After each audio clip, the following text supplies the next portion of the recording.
साध संगत, आज यहाँ संतों का इकट्ठ इस मैदान में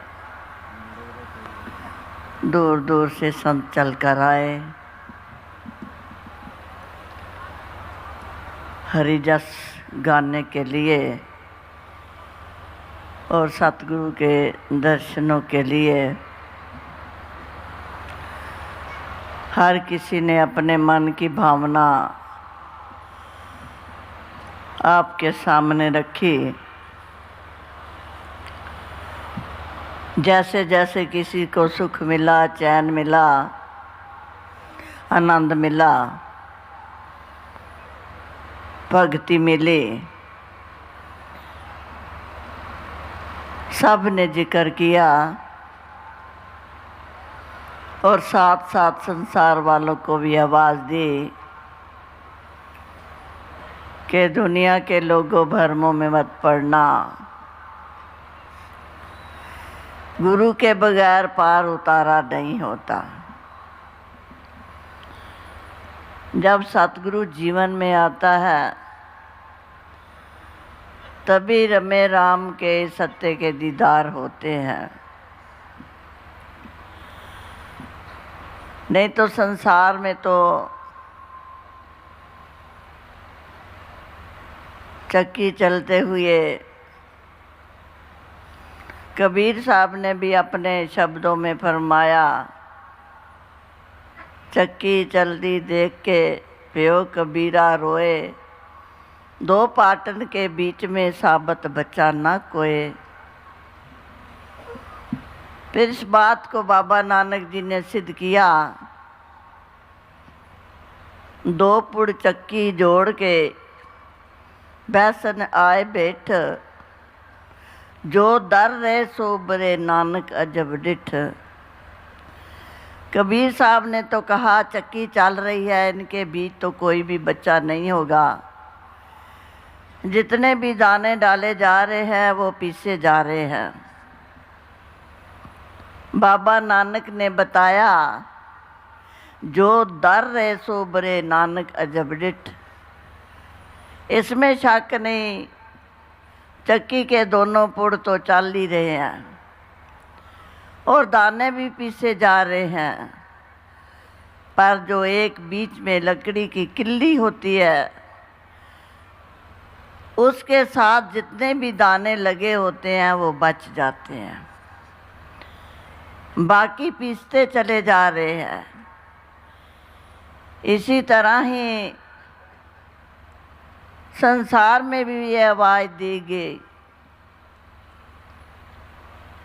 कि गुर बिन ज्ञान न होवे, ना सुख वसे मन आए, नानक नाम ही हुणिया मनमुखी जासन जन्म गवाए।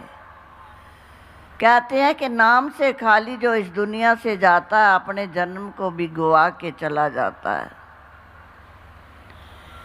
इतना शरीर सुंदर मिला और साथ संगत इतने सुख चैन आराम मिला, इस इंसान खो गया,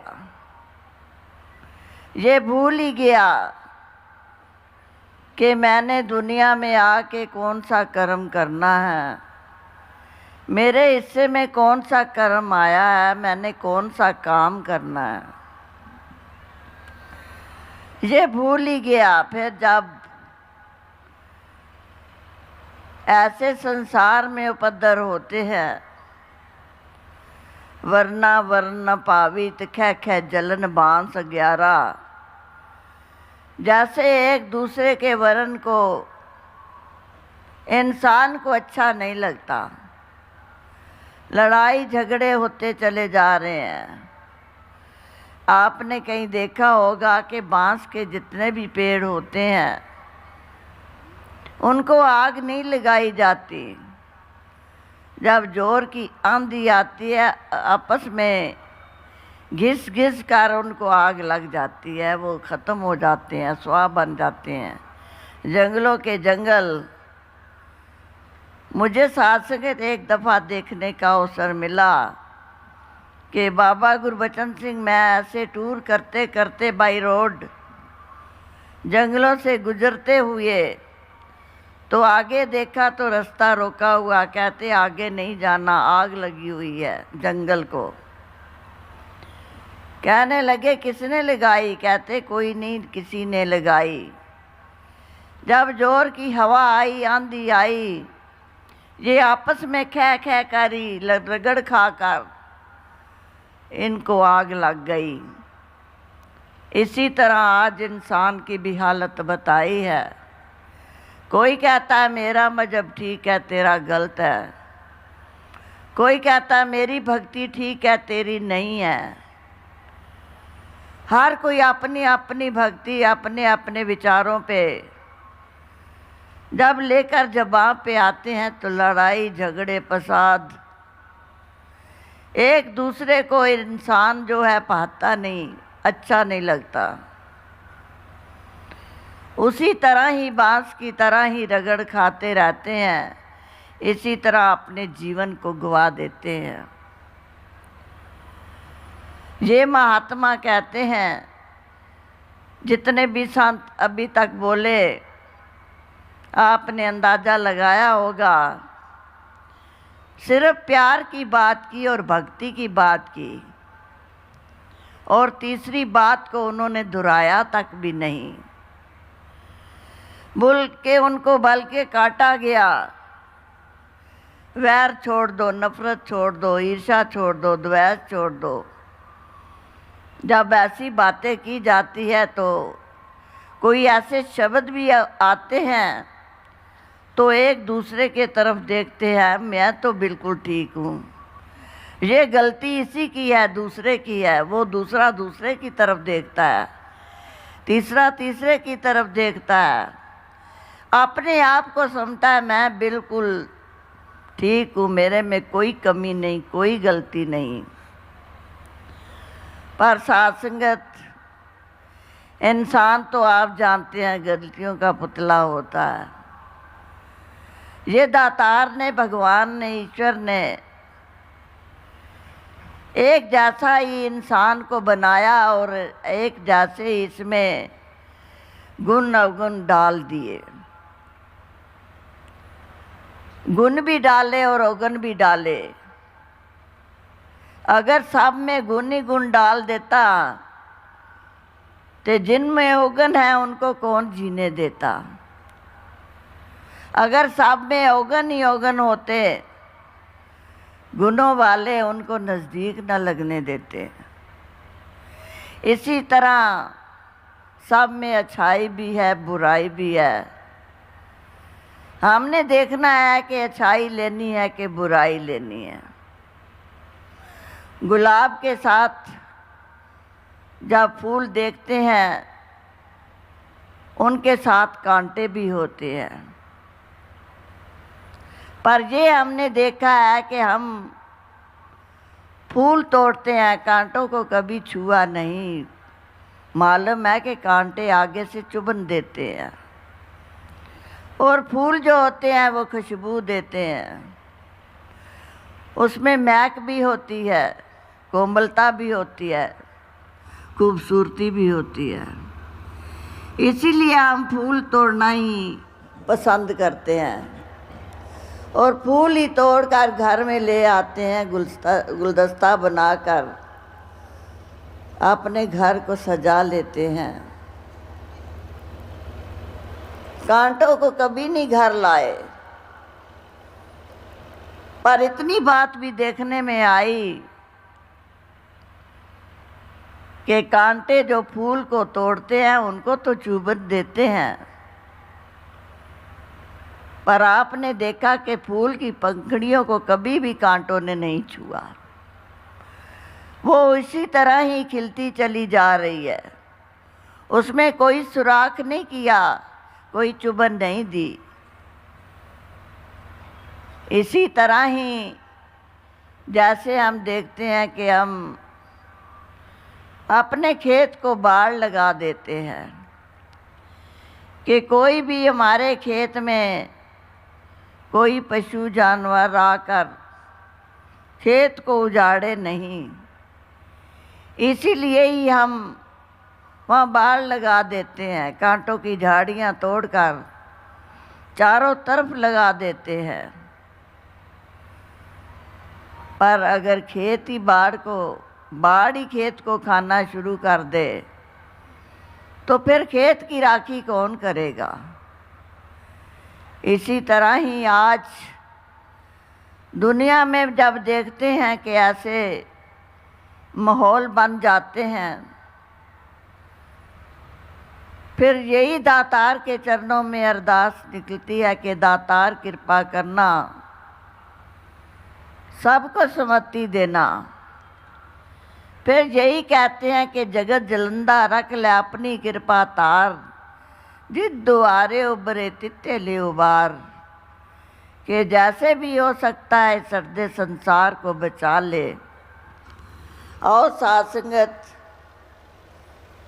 भगत की तो हर वक्त यही अरदास, यही याचना, यही कामना होती है कि दातार तू कृपा करना, हम इंसान हैं और साथ संगत जो इंसानों वाले कर्म है वही हमारे हिस्से में आए, वही हम कर पाए। दातार तूने तो इंसान बनाकर भेजा, इंसानी जन्म लेकर भी हम फिर पशुओं वाले कर्म कर रहे हैं। पर कर्म तो कर रहे हैं, पर पशुओं तो आप देखते हैं कहा कि पशु मिले चंगियाइयाँ, खड़ खावन अमृत देन, ना भी उन्हें आदमी त्रिक जीवन कर्म करें। कहते हैं पशु तो भूसा आद खाकर अमृत जैसा दूध देते हैं, उनका गोबर भी काम आ जाता है, उनकी हड्डियाँ भी काम आ जाती हैं, उनकी चमड़ी भी काम आ जाती हैं, बल्कि गोबर को सुच्चा माना जाता है, चौके पे लेप किया जाता है। इंसान तेरा क्या काम आता है, ना हड्डियाँ आती हैं, 36 पदार्थ तू खा लेता है, ना हड्डियाँ काम आती हैं, ना चमड़ा काम आता है। जहाँ तेरा विष्टा होता है वहाँ मुँह ढक कर निकलना पड़ता है। इसीलिए पशु को दर्जा ऊंचा दिया गया, पर तेरा दर्जा कब बनेगा, जब तेरे जीवन में कोई ऐसा महात्मा, ऐसा सतगुरु, ऐसा संत, ऐसा उस्ताद तेरे जीवन में आएगा जो तुझे ये बताएगा कि तू दुनिया में आया प्रभु की प्राप्ति करने के लिए, क्योंकि और दुनिया नहीं कर सकती। जैसे इतने हम संगत के रूप में बैठे हुए हैं मिलकर, तो साथ संगत जो भी कोई यहाँ से बोला, एक एक बात, एक एक शब्द दो समझ में आ रहा था। अगर पशु बैठे हों उनको इन बातों का कुछ भी पता नहीं चलता, और हम तो इन्हीं बातों में ही उलझे हुए, जातों मजहबों में ईर्ष्या, वैर, विरोध, तंग दिली, लड़ाई झगड़े होते हैं तो जब तंग दिली होती है तभी होते हैं। जब शासन जो विशाल हृदय हो, कभी लड़ाई झगड़े होते ही नहीं, छोटी मोटी बात की तो वो परवाह ही नहीं करते। जब नफरत होती है किसी के ऊपर तभी लड़ाई का भी साधन बन जाता है। नफरत, वैर, ईर्ष्या, विरोध, क्रोध, लालच, लोभ इस इंसान के अंदर इतना भरा गया कि इसको दूसरा इंसान अच्छा ही नहीं लगता। मैं में ही पड़ गया, बस मैं ठीक हूँ और सब गलत है। मैं जो काम करता हूँ वो ठीक है, वो दूसरा करता है वो ठीक नहीं है। चाहे जो आप जो काम करे वही दूसरा करता हो, पर दूसरा नहीं ठीक कर रहा, मैं ठीक कर रहा हूँ। पता नहीं क्या बात है इंसान के दिमाग में।